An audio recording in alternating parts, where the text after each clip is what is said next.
Sir மாணிக்தாருடைய பதிவு வந்து தமிழ்நாட்டை விமர்சனமாகுது. செல்வ பிறந்தகன் வந்து சொல்கிறாரு மாணிக்தார்லாம் ஒரு ஆள் இல்லை, அவர் சொல்கிற கருத்தை ஏற்றுக்கக்கூடாதுன்னு. ஆனால் திரும்ப திரும்ப அவர் பதிவு போகிறார், அச்சமில்லை அச்சமில்லை அப்படின்னு பதிவு போகிறாரு. நான் வீழ்வேன் என்று நினைத்தாயோன்னு பதிவு போகிறாரு. காங்கிரஸ் கட்சி நடக்கக்கூடிய இந்த குழப்பத்தை எப்படி பாருங்க?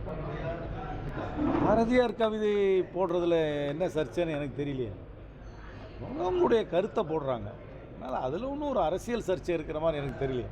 அவருடைய பாரதியார் கவிதையை வெளியிடுறதுல என்னை பொறுத்த வரைக்கும் எந்த விதமான சர்ச்சையும் இல்லை. அதில் வேற எந்த அந்த கவிதை நல்ல கவிதை, அதை வந்து அவர் பிரபலப்படுத்துகிறாருன்னு தான் நான் எடுத்துக்கிறேன்.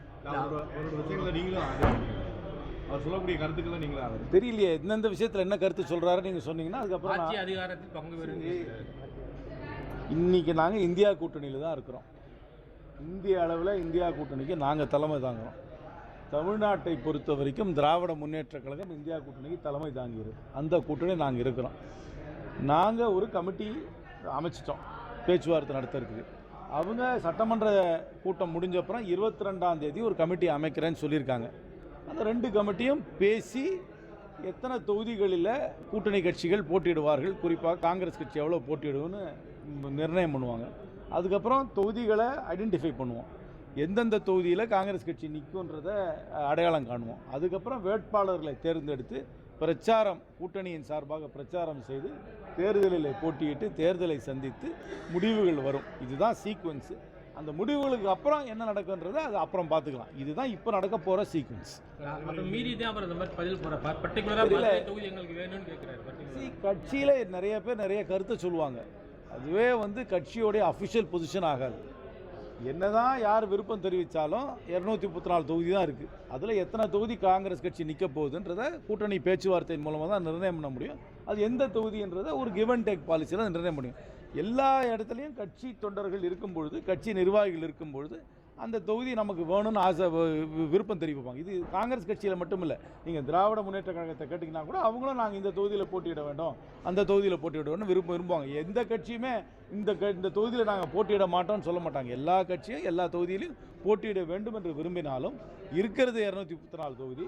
கூட்டணி கட்சிகள் எத்தனை வரதான்னு பார்த்து அதுக்குள்ளே தான் ஒரு கிவ் அண்ட் டேக் பாலிசியில் செட்டில் ஆகிக்கணும். அதே பாரதிய ஜனதா கேட்குறாங்க வந்து ட்ரம்பை கட்டுப்படுத்த முடியாதா என்று கேட்டவங்க வந்து மாணிக் தாக்கரை கூட கட்டுப்படுத்த முடியவில்லையே அப்படின்னு கேட்குறாங்க. மாணிக் தாக்கூரை வந்து ட்ரம்ப்போடு ஒப்பிடுவது மாணிக் தாக்கூருக்கு பெருமைன்னு நினச்சிக்க வேண்டியதான். அதே மாதிரி இந்திய கூட்டணியில் சார் தலைமை தாங்கக்கூடிய தகுதி வந்து அதில் வந்து ஒரு சில உண்மைகள் இருக்குது. இந்தியாவில் நீங்கள் வந்து கூட்டணிகளை நீங்கள் பார்த்தீங்கன்னா யூஎஃப் கவர்மெண்ட் இருந்த காலத்தில் 96 இருந்த காலத்தில் பிரதான அரசியல் கட்சியை தவிர ஒரு மற்ற அரசியல் கட்சியை சார்ந்தவர் அதுக்கு வந்து ஒருங்கிணைப்பாளராக இருக்கும்பொழுது அது சிறப்பாக நடைபெற்றது என்பதை நான் முழுமையாக ஏற்றுக்கொள்கிறேன். குறிப்பாக யூஎஃப் கவர்மெண்ட் இருக்கும்போது சுர்ஜித் அவர்கள் வந்து தான் அது வந்து ஒருங்கிணைப்பாளராக இருந்தார், கன்வீனராக இருந்தார்.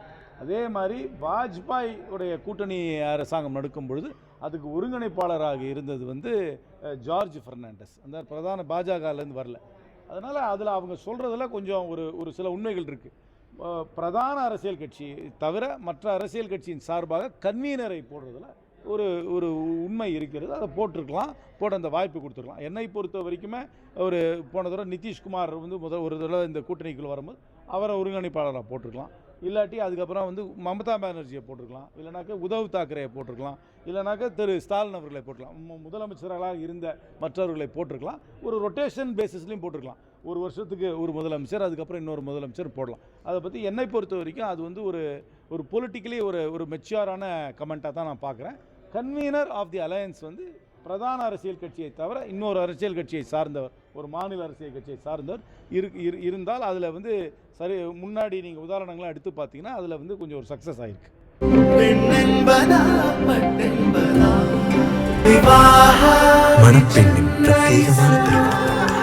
விவாஹா தி சென்னை சில்க்ஸ்.